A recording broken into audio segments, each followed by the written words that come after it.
Oui, les 10 mots à connaître, les bases. On va voir les bases dans Move, mais quand même, ça, il faut vraiment bien comprendre ça.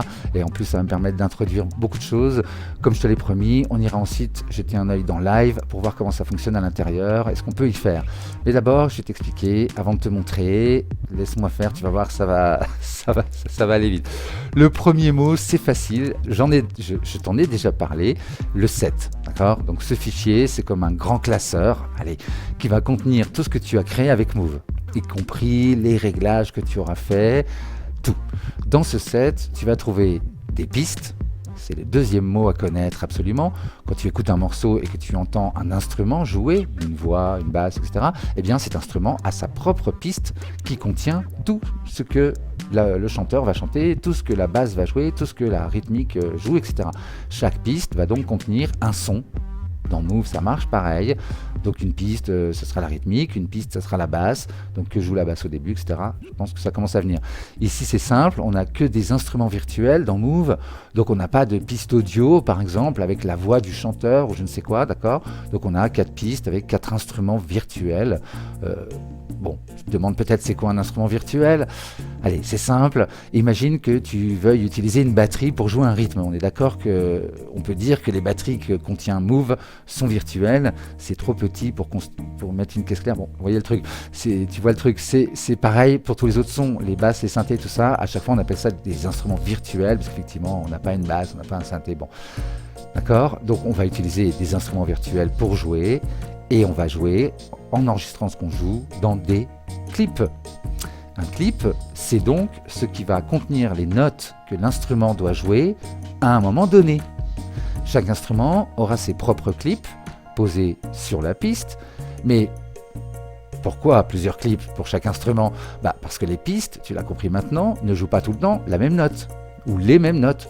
Il faudra donc un clip pour l'intro, un autre pour le refrain, un autre pour le couplet, etc. Et ce sera comme ça, hop là, pour chaque instrument, qui aura pour chaque moment du morceau un clip différent à jouer. Le clip du début pour la batterie, le clip de l'intro pour le batterie, oui, le début c'est pareil, le clip de la rythmique, le clip du couplet pour la batterie, le clip du refrain pour la batterie, d'accord ? Donc c'est ce que joue l'instrument à ce moment-là. Attention, il faut que je tousse. D'accord ? Et bien sûr, si l'instrument ne joue pas, eh bien, il n'y aura pas de clip.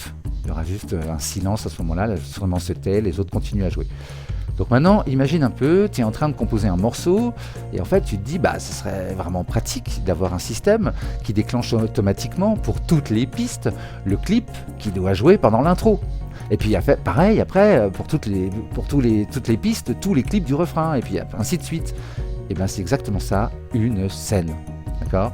Une scène, c'est donc un moment du morceau. Si on veut entendre le couplet, on déclenche la scène, je sais pas, numéro 2, et tous les clips qui doivent jouer pendant le couplet jouent, toutes les pistes jouent le couplet. Et si on veut entendre le refrain, on déclenche la scène 3, et on entend tous les clips qui doivent jouer pendant le refrain. Je pense que c'est clair. Donc, d'accord, une scène, c'est comme un instant précis du morceau, avec tous les clips qui doivent jouer à ce moment-là. C'est pas mal, hein, c'est une bonne organisation quelque part. Hein. On va travailler comme ça nos parties du morceau. Pour chaque instrument, on compose chaque partie. Et après, quand on déroule l'ensemble, on entend tout le morceau. Alors maintenant, on va passer aux effets. Les effets, c'est des outils pour modifier les sons. C'est simple. Faut pas croire que l'instrument va suffire pour obtenir un son satisfaisant. Et dans Move, la plupart du temps, on va avoir donc 2 effets pour obtenir des sons vraiment intéressants, qu'on va pouvoir saturer, etc. Bon, on verra ça dans le détail. Là encore, pas de panique, on va en parler. Un autre mot super important et qu'il faut vite retenir, c'est l'outil Scale. Il ne faut pas l'oublier, Scale. D'accord, si on le dit sans l'accent. Il ne faut pas l'oublier parce que c'est ton meilleur ami pour éviter les fausses notes. Scale, ça te permet de choisir une tonalité pour ton morceau, Scale, et de cette façon, toutes les pistes mélodiques, la basse, le synthé, etc., vont automatiquement être dans la même tonalité. Tu ne pourras pas jouer faux, enfin si, mais tu n'es pas obligé. Tu verras, c'est hyper simple et efficace. Et puis, on avance, l'autre paramètre musical à connaître, c'est le temps. Concentrer un peu, hein. C'est ça qui va nous permettre de placer nos notes en rythme. Vous avez peut-être déjà entendu le métronome de Move. Je vais arrêter la musique. Le métronome de Move, il compte 1, 2, 3, 4. Tit, tut, tut, tut, tit, tut, tut, tut. D'accord?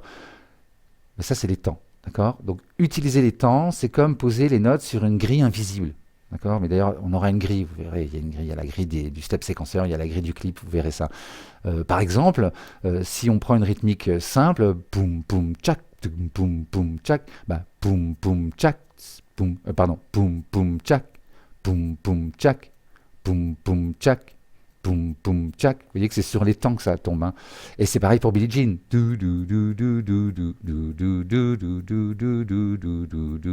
D'accord, c'est 8 temps, on verra ça tout à l'heure, mais effectivement, la basse, elle joue sur les temps.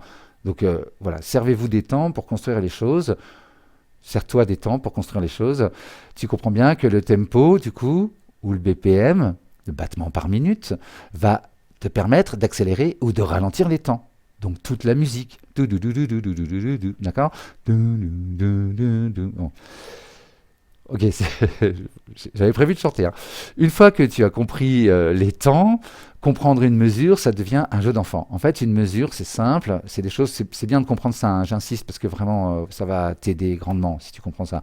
Une mesure, on va retrouver ça sur Move, bien sûr, c'est quand on compte une fois 1, 2, 3, 4. À chaque fois que tu entends tit, tit, tit, tit, une mesure, tit, tit, tit, tit, ça c'était la deuxième, tit, tit, la troisième, etc.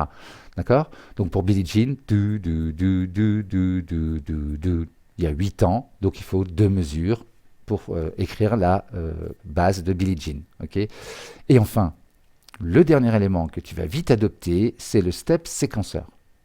C'est tout bête, c'est comme poser des notes sur les temps avec une souris ou un crayon, mais avec des boutons, on appuie et on pose la note du coup, et on voit les temps qui défilent comme ça. Voilà, c'est ça le step séquenceur. C'est pour ça que c'est bien de comprendre les temps, la mesure, etc., parce qu'on va utiliser ça pour poser nos notes avec le step séquenceur.